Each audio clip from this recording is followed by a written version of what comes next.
real estate agents. Welcome to the Weekly Closer. I'm your host, Jeff Underwood, along with my co-host, Joey Sampaga, better known as the man with the plan. How are you doing today? I got a plan. We got an awesome I say that every today. time, don't I? You got a plan. We're going to have to come up with something different for you, man. You do. Man with a plan. I'm going to surprise you next time. Yeah, do it. It's going to be something you don't know, and you're going to be like, what? I do feel like singing. Go ahead, do it. La la la. Oh, yeah, okay, I see where you're going with that. Okay. It's a little pitchy. It's a little pitchy. He is very pitchy. We got a great guest with us today. It's Lala Smith with Remax Professionals. How you doing, Lala? I am doing great. Yeah. I got my coffee. I'm ready to go. You're ready to go? Yep. It's the last day of the month, too, so it's a good day. It's a busy day. Drink a lot of coffee in the morning? No, I do 1 cup a day. Oh, 1 cup. Yeah, okay. Otherwise I'll be even more hyper. I'm naturally hyper. Two closings at once, right? Running back and forth? Yeah, today was a bit of a crazy day. We had 2 clients signing at the same time. And I was like a man on a date, a double date. And I had to go from one room to another. Be like, hey, let me run to the restroom. And then go in one room, go to the other. But, you got to do what's best for clients. They only could do it at the same time. Yeah, it was the lunch hour, break from work. So had to be there for both. Absolutely. Awesome. Gotta clone myself sometimes, right? Yes. We have Joanna Jones here too in the corner. Yeah, she's hiding. You sure you don't want to jump on the mic? What's up? No. All right. We need an equal. Come on, there's 2 against 1 right now. We got 2 boys. Why don't we start with sharing how long you've been in real estate and kind of what got you into real estate? Okay, so I've been in it going on 15 years now. I pretty much got into it at the very end of 2005. I started getting interested in it like most people did back then. The market was really good. There was a lot of buzz around that time, huh? Oh, yeah. And I was actually a college instructor in a city of Laramie, Wyoming. Wow. At the beginning of 2005. And my husband said, you know what? We need to move to a warmer place. And we had 4 places picked out. It was Vegas, Phoenix, LA, or Miami. Wow. And, as you can tell, LA very expensive. Miami, the bugs, the hurricanes, all that. And then Vegas, too much gambling. So I said, you know what, Phoenix looks like a good place. So we came down here and we made an offer on a new home, and the process was so smooth. I was like, man, I could do this. I'm a business major. Why not? My dad was always in real estate, investing in it, doing things with it. He was never an agent. He was more on investor side of it in Europe. So it's different. But I said, I got to go get this license. So on the weekends, then when I wasn't teaching, I would get my license, and then I got into it. Nice. Wow. Laramie, Wyoming. What part of Laramie, where's Wyoming. That close to? That is close to Cheyenne. I mean, kind of close to the Colorado border. Like Fort Collins was like an hour away. Okay. Yeah. My wife has some family that were up in Cody. Oh, Cody. Okay. So we've driven up there a couple times. My husband's from Lander. Wyoming is kind of big. It was fun. It was really a good place. If you have kids that they need to go to college, that's a good place to send them to. There's not much really to get in trouble, but just study or party. But buffalo tipping? Yeah. No, hunting. Where from Europe? So I'm from Montenegro. Most people don't know where Montenegro is. It's right next to Croatia. So if you know where Italy is. Everybody knows Italy, right? Yes. It's the boot. Oh, the boot. You go around past Croatia, then you stumble upon Montenegro, and you swoop down south to Greece. So we're right on the water. You got beaches, islands. It's gorgeous. All towns. You have rocky beaches, sandy beaches. Very big now for kite surfing. Cruisers come. Okay. It's amazing. Wow. I don't know why I came here. Because it's warmer. For business adventure. Yeah. To be a millionaire. Yeah. In 6 years. That too. In 6 years, yeah. Yeah. So why don't you? I'm sure they want to hear the story. Right. Yes. I know you have a really good story to share. Yeah. About the whole moving here. Being a foreigner, right? So all of you guys came from somewhere, like whether it's your ancestors or maybe your family was a newcomer. Everybody to United States, unless you're native, came from somewhere, right? And I always, when I stumble upon, whether you're young or old, complaining about how you are not making it, I don't get it. Because in this country, if you don't make it, good luck going anywhere else. Because in a lot of countries, in other places in the world, the government does dictate. Yeah. No matter how modern it is, they can shut you down in a minute if you have a successful business. So long story short, I came here, and first it was the intention of, let's learn English, let's have fun. And it was back in 99 when, the boy bands were big. So my dream was to meet the Backstreet Boys, and I did. I know it sounds cheesy. You met them? I did. Did you dance with them and sing with them? No, I went to the sound check. They're all super nice. Really? Actually, the one that looks the baddest, AJ, tattooed up guy. Yeah. He was the nicest. Really? He chatted with us, signed stuff. I took my husband. Well, at the time, Kyle was my fiance, I think. Yeah, long time ago. What's your favorite song? Oh, geez. That's a hard All question. of them? No. Their most popular song is my least favorite. Like that I Want It That Way. I hate that song. It makes no sense. And it's super cheesy. So there's a song called Siberia that's really good too. But Weren't they just in Vegas? They did 81 shows in Vegas that kind Okay. of brought them back to life, I think. Okay. Yeah, Get you some they're big tickets, now, Jeff. doing the No, world I saw a friend that went there. worldwide thing. But yeah, good for them, making it as a boy band in their 40s. Hey, kudos, right? That's right. They haven't grown up yet, right? Okay. Well, they're all married with kids, Yeah. every single one of them.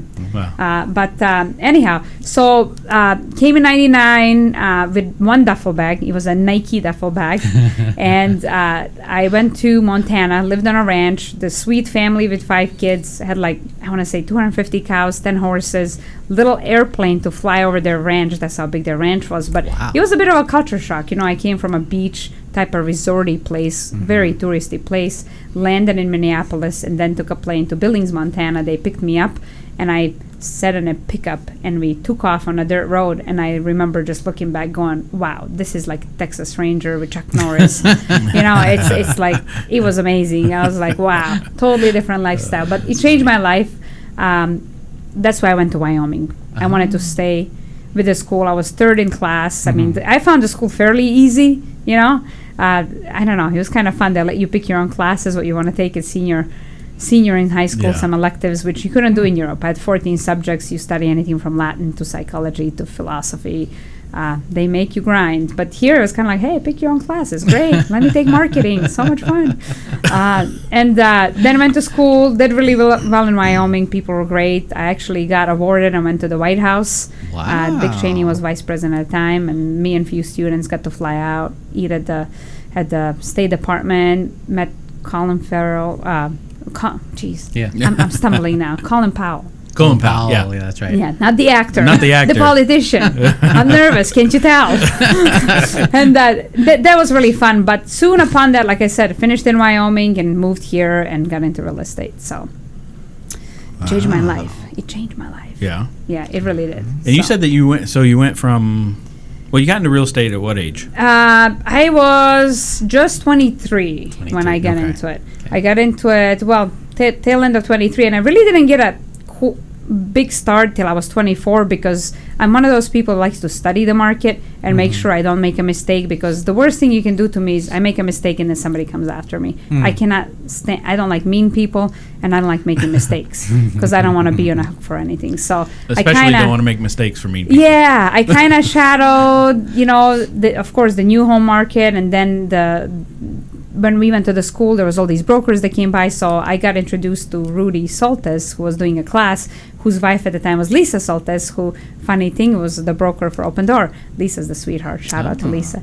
So I learned a lot, and I got into it. But, when you get into it, nobody gives you any secrets. Back then, there was no YouTube the way it is now, no podcast. I mean, the new agents are lucky you guys are doing this because they can listen, they can learn. Yeah. You can hear podcasts from anybody like me to Russell Shaw, and we're all telling you how we did it. So first I got into it, I tried to make friends with everybody and asked the big time agents to give me their overflow leads. I was like, hey, I know you're busy, you got buyer's agents. If your buyer's agents are not performing, I'll take any overflow. I'll make calls, I'll knock on the doors.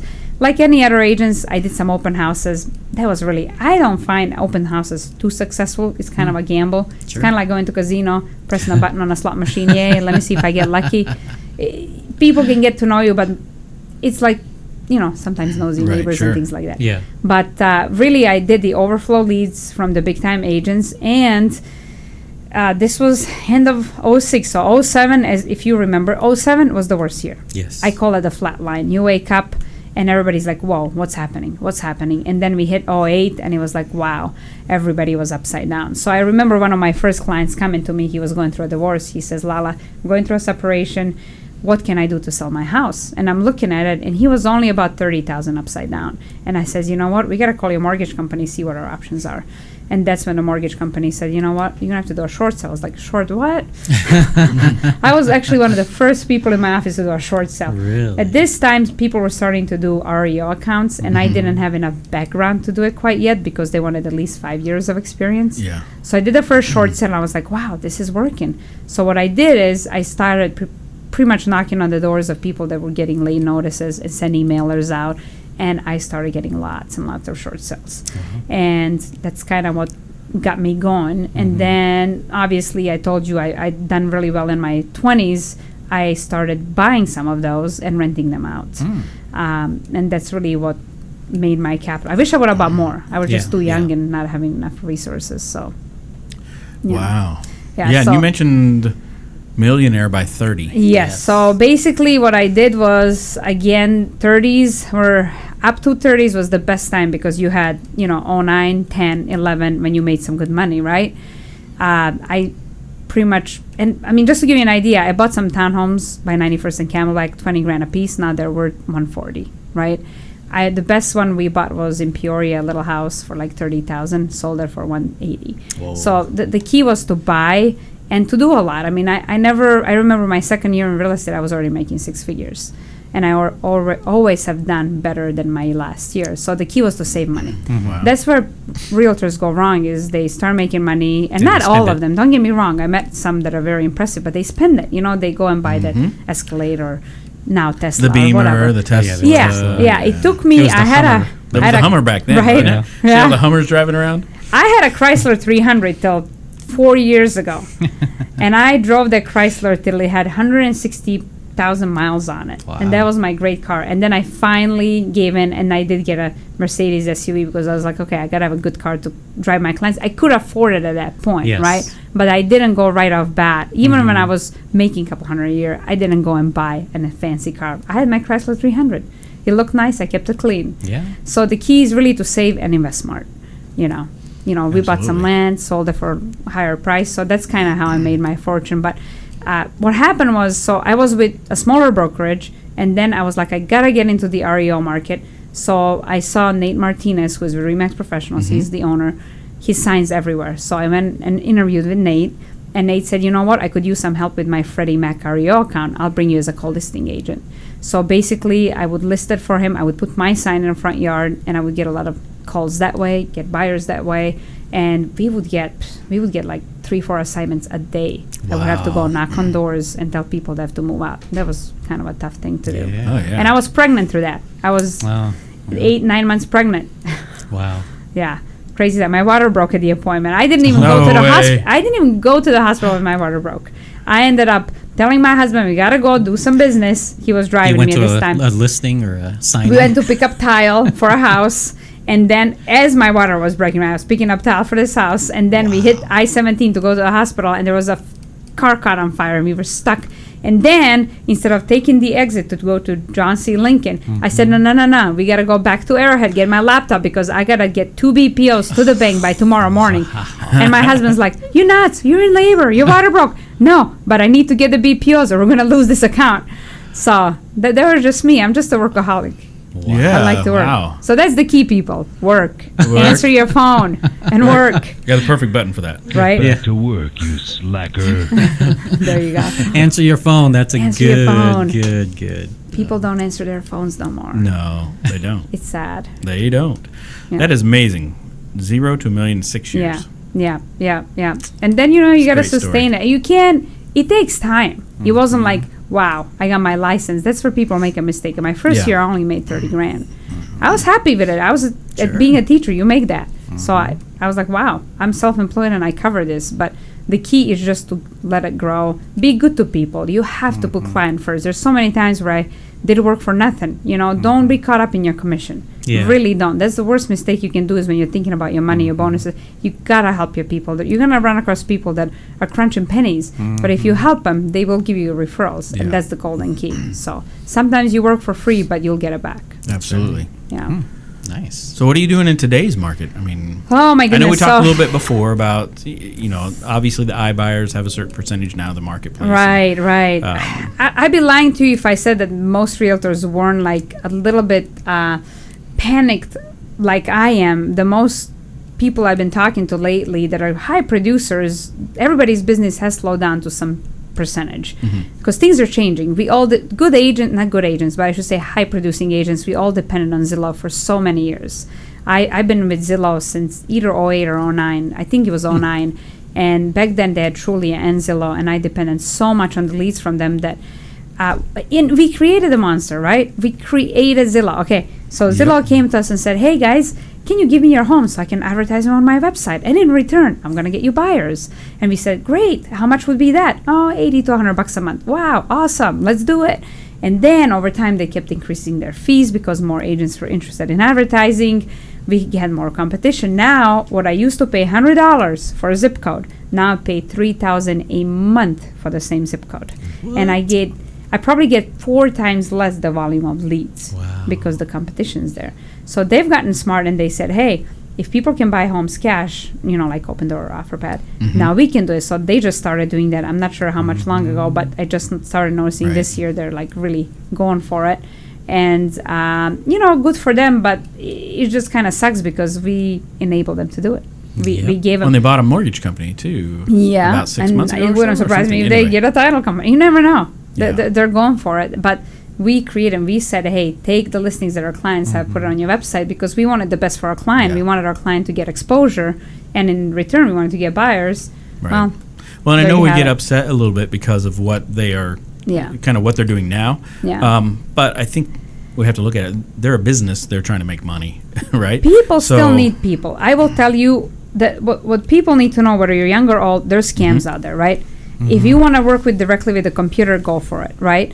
If you're going to work directly with the employee, that's fine. But I feel like when you're self-employed and commission-based, you're going to hustle because you want to make sure you do everything right for this to go through, right? So it's about your client, but it's also about your livelihood. So if you want to go to one of those places, without saying their names, to me, you're not getting one-on-one. It's like when I'm shopping for a mortgage. I just recently bought a house, right? I didn't go to one of those internet companies for a mortgage. Could you get maybe a little bit better rate because they don't have a big overhead? Maybe, but it wasn't worth it to me because I wanted to look at a guy eye to eye and talk to him. And I'm still a little old-fashioned in that way, but it's more of a security thing. I think there's a beauty of somebody hiring somebody. And especially for a buyer, they don't have to pay us anything. I don't see why they don't want to use a realtor, Yeah. Especially Absolutely. the one that knows stuff. So Yeah. that's where I'm at with my clients. Is like, hey, tell me what your concerns are and let me help you. I mean, you know that I want what's best for you. Can you predict the future? No. If we can predict the future, we wouldn't be sitting here. We'd probably be somewhere in Bahamas lounging because we can see the future. Nobody can see the future. I mean, you might be smart enough to know where our economy is going. History repeats itself. The biggest question is, same thing you asked me, where do you see the market going?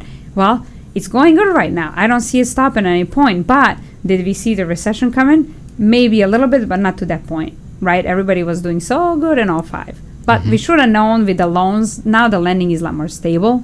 But we can't see the future. If I could, I tell you what, I'll be a gazillionaire a few years from now. Not just a millionaire. Yeah. Yeah, there you go. Gazillionaire. You never know. A gazillionaire. So what?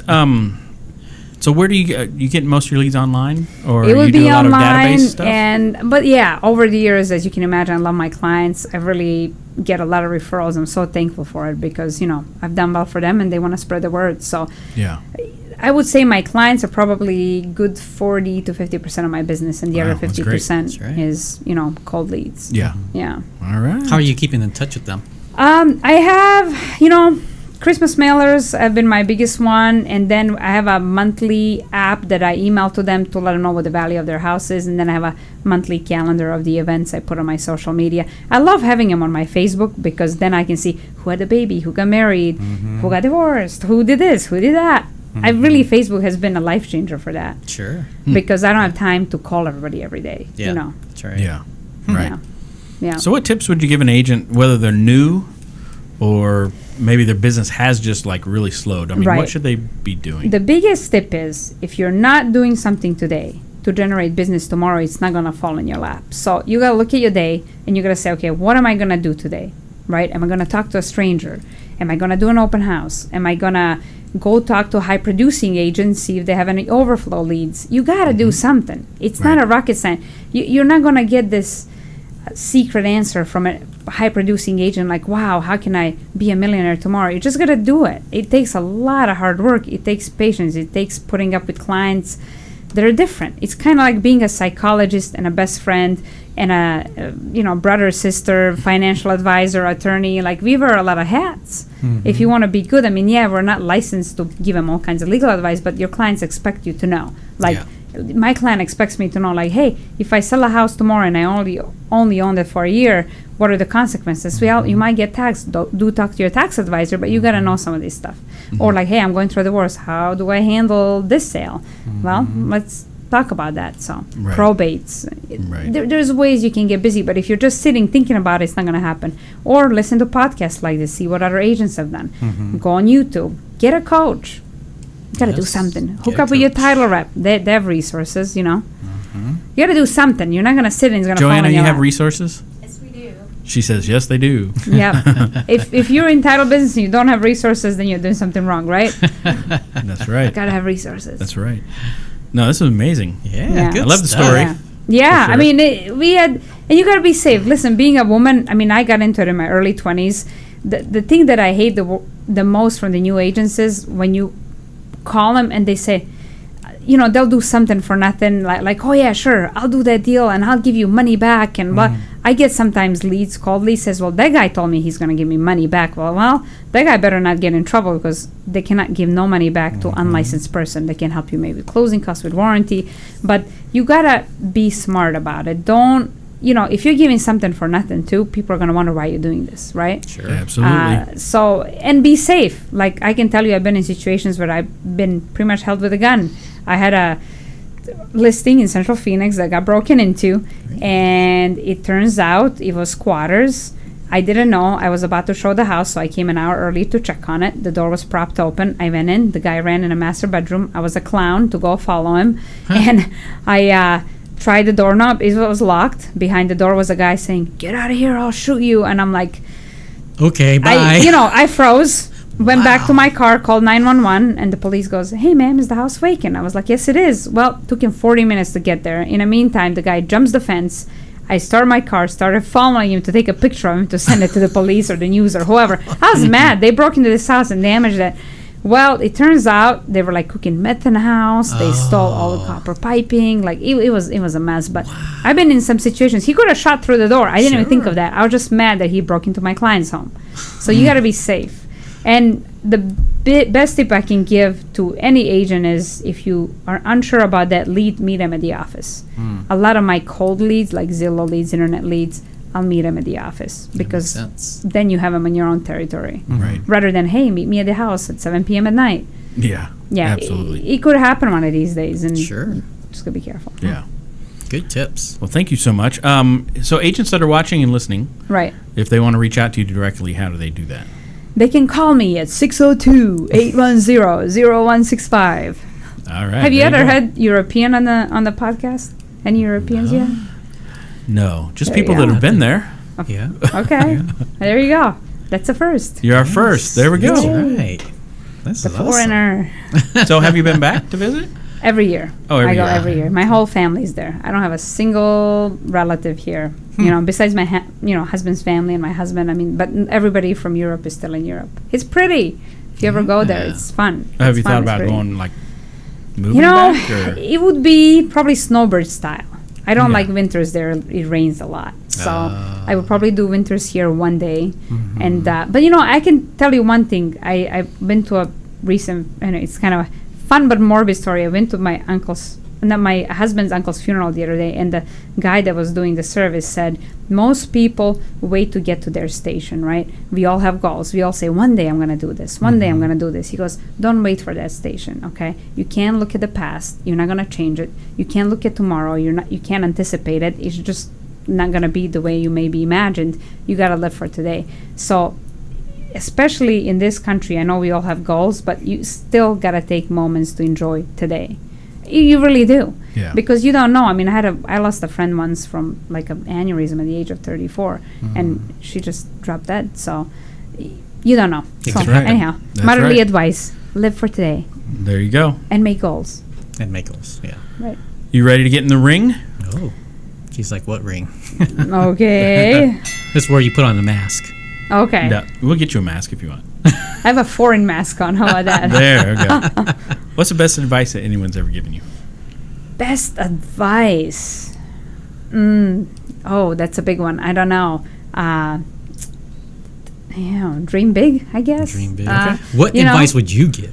What advice would Best I give? advice. You gotta have a good personal in-home life. Okay, if you're not happy with yourself, your business is not gonna succeed. You're gonna be miserable. So I was very lucky that I met my best friend when I was 18. Shout out to Kyle Smith.